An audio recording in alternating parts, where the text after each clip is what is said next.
You're experiencing the latest in on-the-water action and current information. This is the Southwest Outdoors Report, powered by Chevy Silverado, the official truck of the outdoors. Hey, if I were to ask you what is the best trophy bass lake in the entire Southwest region over the last year or two, would you get the answer correct? The answer is the lake just over my right-hand shoulder. Welcome to Lake OHIV, located a little bit east of San Angelo, Texas. And yes, OHIV has produced more trophy-sized largemouth bass over the last year to 2-year period than any other lake in our region. 6 13-pound plus Sheralunker bass just this season out of OHIV, and countless double-digit 10-pound plus bass. We're going to introduce you to J.R. Howard, one of the best fishing guides on the lake, and give you all the information you'll need to plan your very own trip to have your chance to catch your personal best largemouth bass of your lifetime. And while we're doing that, we're taking you around the region for your latest fishing reports from Oklahoma, Louisiana, Texas, and both freshwater and saltwater, and the saltwater report down along the Louisiana coastline as well. We'll also have your Lawrence Hot Lake of the Week. I'll show you a hot little bass lake in southern Oklahoma where the bass are on pre-spawn. We'll have your expert answers to your fishing questions on the Ask the Pro. I'll have your big fish photo of the week on the big catch of the week. And we'll have your Academy Right stuff and talk to you about the tackle you'll need at OHIV. But right now, we take you back to the FSN studios with your Chevy Weekend Planner, all your info for your weekend fishing trip upcoming. Hi everybody, let's take a look at the Salooner tables to help plan your weekend fishing trip. Peak daylight hours for game fish will occur in the afternoons, with the best times beginning at 3:51 on Saturday and 4:48 on Sunday. Expect the sun to rise at 7:05 a.m. and set at 7:53 p.m. And evenings will feature a waxing moon, 32% visible. We're coming right back with your freshwater and coastal updates from Texas. Plus, we'll have all the other reports from around the Southwest. The Southwest Outdoors Report, powered by Chevy, is brought to you by Chevy Silverado, the official truck of the outdoors. By quality award-winning Tracker boats. Fish the finest. Lawrence, maker of the HDS, high-definition system. And Academy, right stuff, low price, every day.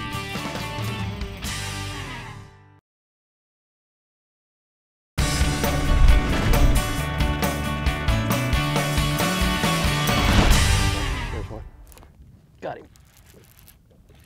Right beside the boat. Not very big. Well, just a small male bass. Hey, it's a little something to get it going, but that's not what I'm fishing for today. Welcome back, everybody. You're on your Southwest Outdoors Report today. Fishing at OHIV Lake, which is a little bit east of San Angelo, Texas, and I want to walk back here and show you what's happened so far today.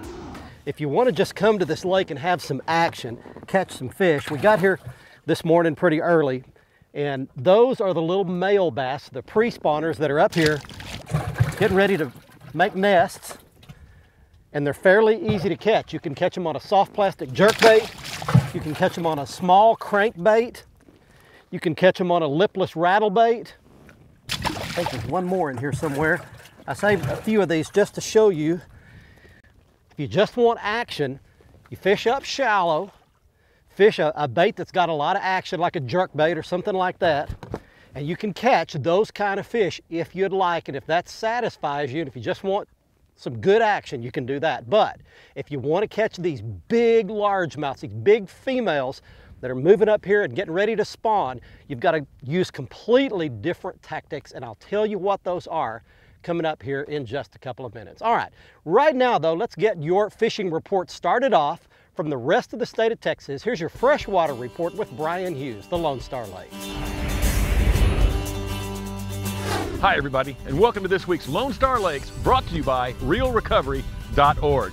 Now last week I told you about the Texas High School Bass Championships on Lake Belton Saturday. I want to tell you a little bit about how you ought to go about fishing that tournament. On Belton, to start, I would take 4 different baits: a rattle trap in a red or an orange, or chrome black, chrome blue.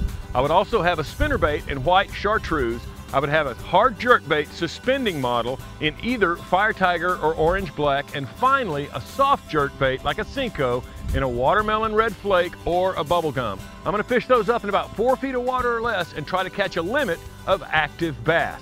Now, once I've accomplished that goal, I'm going to change over to one of 3 baits, either a Texas Rig Lizard, crawfish, or a creature bait. I like black blue, I like June bug, and watermelon red, maybe dipped in a little bit of chartreuse. And I'm going to fish that in about 6 feet of water because I'm looking for the kicker fish or cull fish to make my limit grow larger and win the Texas High School Bass Championships. That's this week's Lone Star Lakes, brought to you by Real Recovery. Now let's check in with Mr. Bill Olson. You'll find him on the coast. Hi folks, this week's report is brought to you by Port Aransas on Mustang Island. Surrounded by pristine bays, estuaries, and the deep blue waters of the Gulf of Mexico, Port A is truly the fishing capital of Texas. Come fish, golf, and play Texas Island style. For more information, visit the website on the screen. Well, early warm spring temperatures have stalled a bit and a return to more seasonal temperatures has returned. However, the fishing on the Texas coast is heating up. Anglers fishing areas adjacent to jetties and passes are seeing increased activity on topwater lures. At Port O'Connor, the old Coast Guard flats, and areas in Espiritu Santo Bay like Blackberry Island and its shoreline are seeing speckled trout showing up. Dark colored lures have produced better in off-colored or stained waters stirred by the wind. Now at Port Isabel, Mexiquita Flats has given up specks, reds, and flounder on live bait. Port Aransas perennial spring hotspot like the grassy shorelines along the Lydia Ann Channel, Dagger, and Stedman are seeing increased numbers of quality specks. Also, schools of redfish are working the back shorelines of San Jose Island. Anglers using a Carolina rig with finger mullet, mud minnows, or soft plastics are hooking up. Galveston Sabine are also getting similar patterns of fish starting to fan out away from the jetties and nearby shorelines. This weekend, Saturday has a double tide schedule of 2 high and 2 low tides. This Sunday has a single tide schedule of 1 high and 1 low. I'm Bill Olson, and I'll see you on the coast. JR, why do you think all these giant fish are coming out of this lake all of a sudden just in the last couple of years?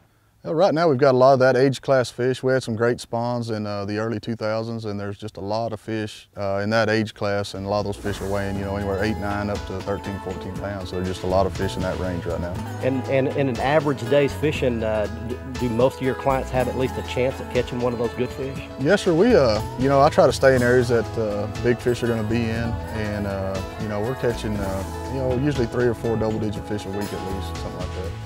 I would recommend at least 17-pound line. Normally I would say 20 or 25 is mainly what we use the most targeting these big fish. Anything 7.3 or 7.6 or larger rods, just don't bring any wimpy tackle going after these giant bass because you're going to go home heartbroken anyway. The Southwest Outdoors Report, powered by Chevy, is brought to you by Academy. Right stuff, low price, every day. Nitro Performance Bass Boats. Fish your best in a Nitro. Costa Del Mar sunglasses. See what's out there. And by Chevy Silverado, the official truck of the outdoors.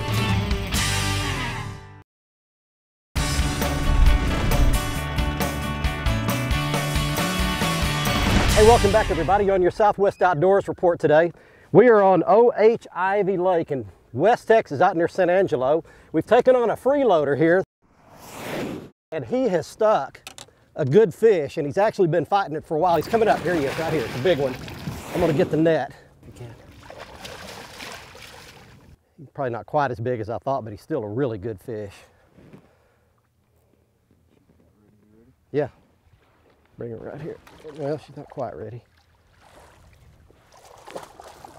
There we go, we got her. Good fish. All right. That is what you come to OHIV for right there. Man, she's got it right in the back of the throat, so you're gonna have to clip it off. Let me show you how deep this fish ate this bait. This is a big fish bait. Big old Cinco, I think, or a soft plastic jerk bait. And I've got a pair of clippers right here somewhere. Here's a pair of pliers we'll clip him with. 9 pounds or so. Wow, all right. Well, that is what's in OHIV. This lake has just been unbelievable for what, a year now, I guess. Yeah, really 2 years now. 2 years. This lake has just been unbelievable. Tons of these fish, and 6 over 13 pounds. Six of those Cheryl Lunker bass that are over at Athens. But that is a real giant right there. Lots of folks would be plenty happy to catch a fish of that size right there. All right, I'll put him back. There we go. Big female spawner.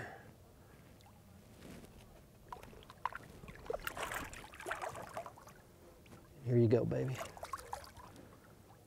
All right.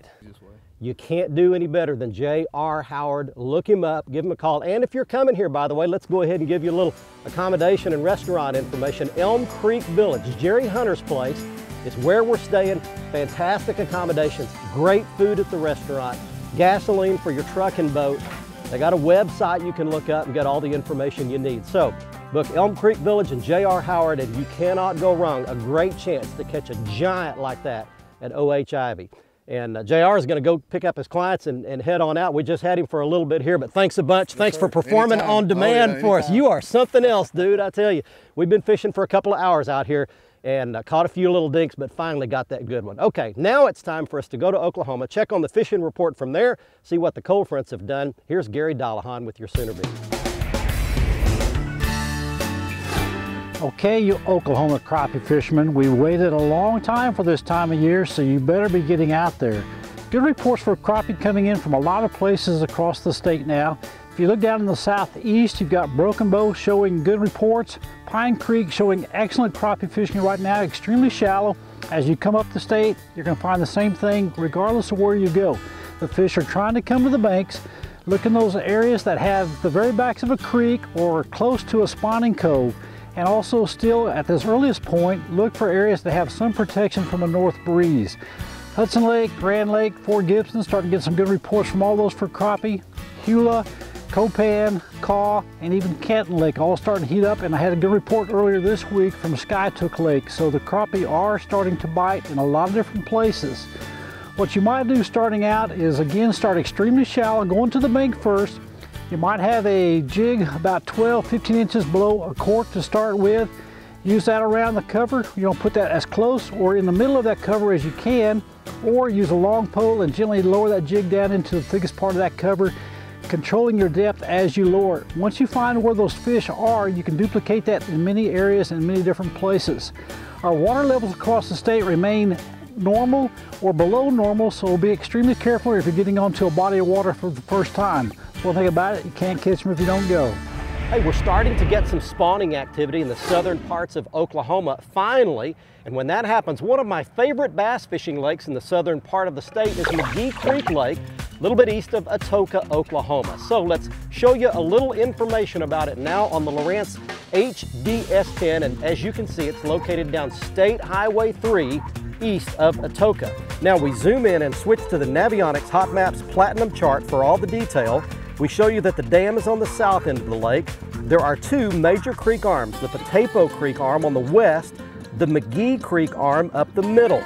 There are fish all over this lake, and some really big bass over 10 pounds have been caught in the last couple of years. Right now, the bass in spawning mode, I would concentrate from the middle to the back of every little creek, ditch, or pocket that I could find, like all these I've highlighted in red. Those will all hold pre-spawn and bedding bass for the next several weeks. Now, McGee Creek is a very deep lake, over 100 feet in a lot of areas, so after the spawn, they're going to be real difficult to catch, but for the next few weeks, they'll be up shallow, and you can catch some on a jerkbait, a soft plastic jerkbait, or a little plastic worm. That's this week's Lowrance Hot Lake of the Week. Stay with us. More fishing reports, more info from OHIV in West Texas coming up. The Southwest Outdoors Report, powered by Chevy, is brought to you by Stren, the standard of dependability, by Jean LaRue Lures and Bobby Garland Baits, quality soft plastic baits made in Oklahoma with American pride, Chevy Silverado, the official truck of the outdoors, and Mercury Marine.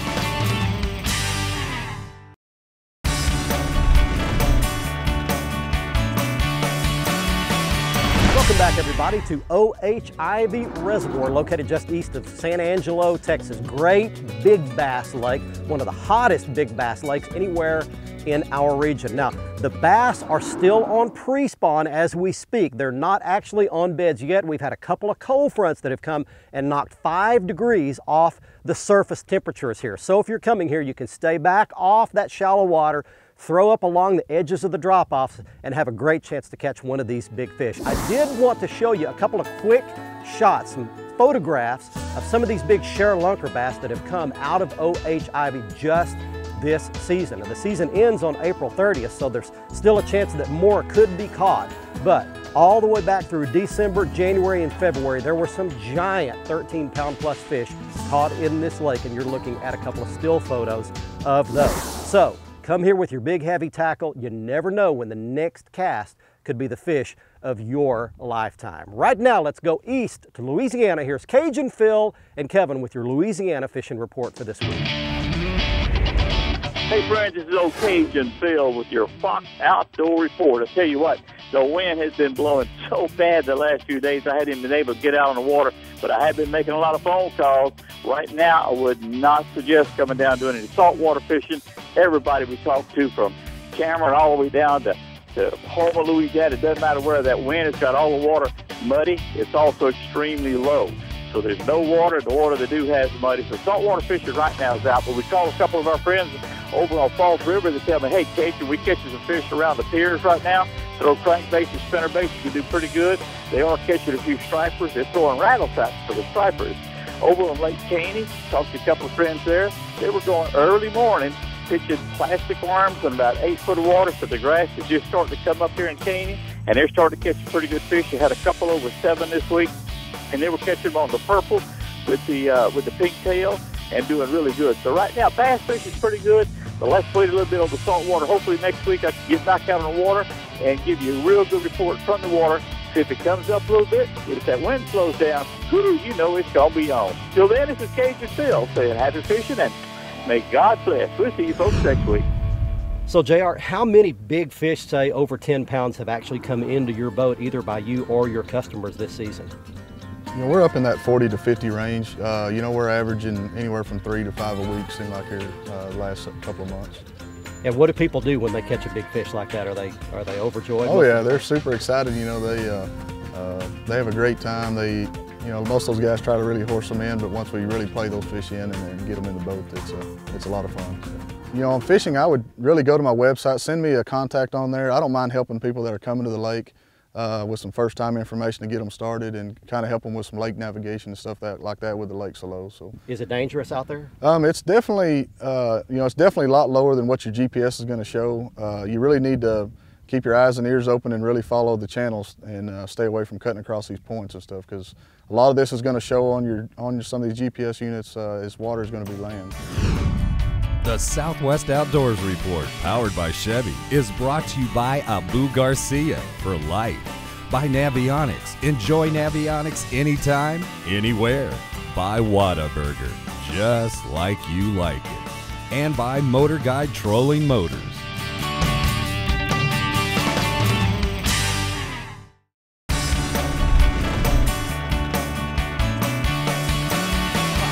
Welcome back, everyone. It's time for our Ask the Pro feature.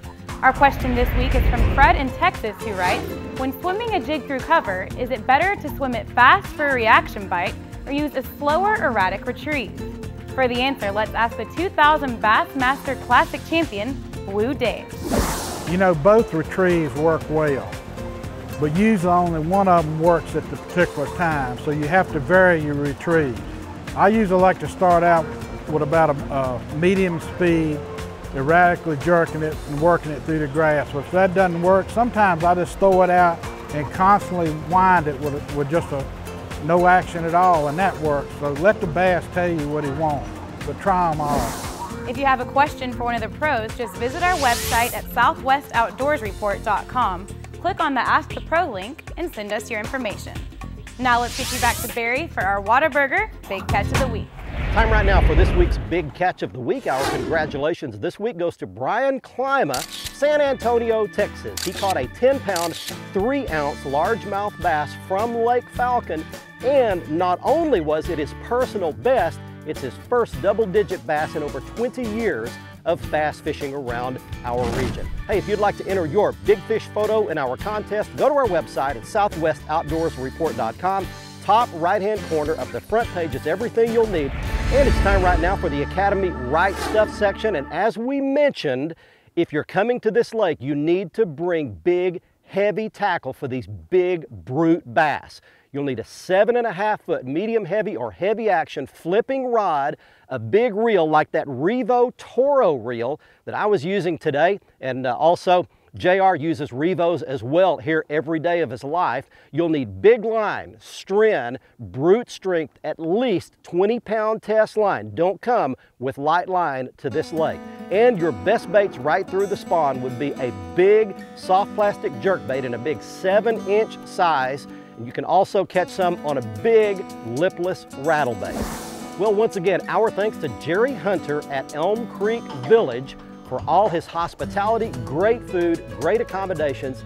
Give him a call if you need to book a place right out here on the lake. Everything you need at Elm Creek Village. And our thanks to J.R. Howard for all the information on this fantastic bass fishing lake. Come out and enjoy it at OHIV. I'm Barry Stokes. Until next week, our show will be on at 10:30 Thursday night or immediately after the Houston Astros San Diego Padres baseball game if the game runs late past 10 p.m. We'll be on Saturday morning at 8 o'clock in our normal time slot. Set your DVR for that airing. You can always watch the latest episode 24/7 on our website and watch all the past episodes on our YouTube channel. Check it out. It's all on our front page. Links to everything, including our Facebook page. So from OHIV Reservoir, home of the big bass, until next week, I'm Barry Stokes. Be safe, have fun. Bye-bye, y'all.